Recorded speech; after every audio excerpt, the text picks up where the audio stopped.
We got 300 radio-controlled jets, professional-grade radio-controlled jets, not little toys. And guys coming from all over the world for this fly-in. It's like the Sun and Fun in miniature.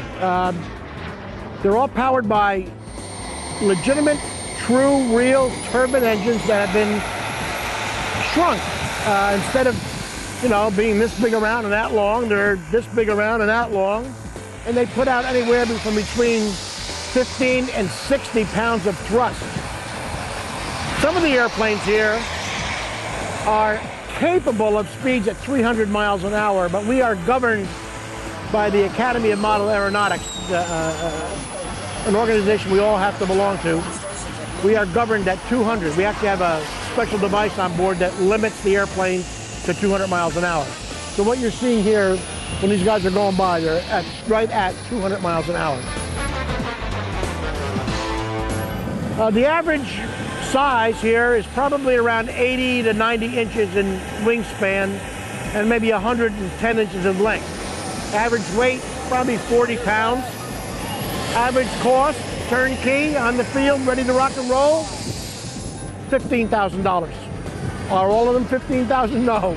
Some of them here, the smaller ones, maybe a total investment of maybe $7,000. On the upper end, we have some here that are in the $35,000 and $40,000 bracket.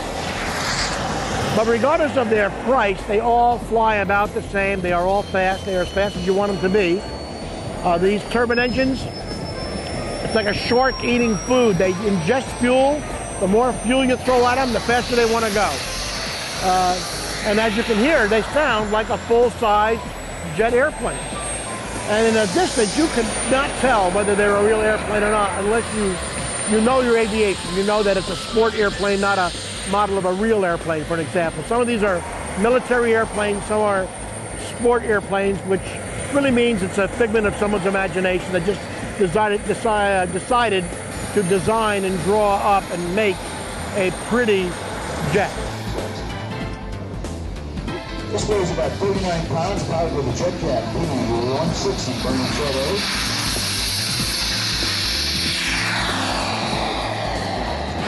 The pilots you're looking at here are very, very experienced pilots. They probably started with a little trainer airplane many, many years ago with a propeller, and they went up to maybe something a little faster, a little bit larger. Then they went into maybe a model of a World War II fighter, something heavier, a little more intricate, you know, to fly. So most of these guys here have at least probably 10 years of experience. There are some that have 2 or 3 years. And they started out with jets. And they learned, and they crashed a few in the beginning. But most guys, 10 years plus. I mean, I've got 40 years experience, so. Nice slow configuration.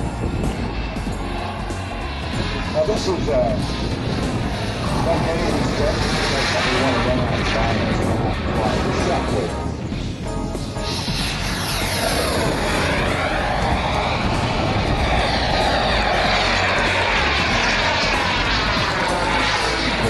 Try to stay within our speed band.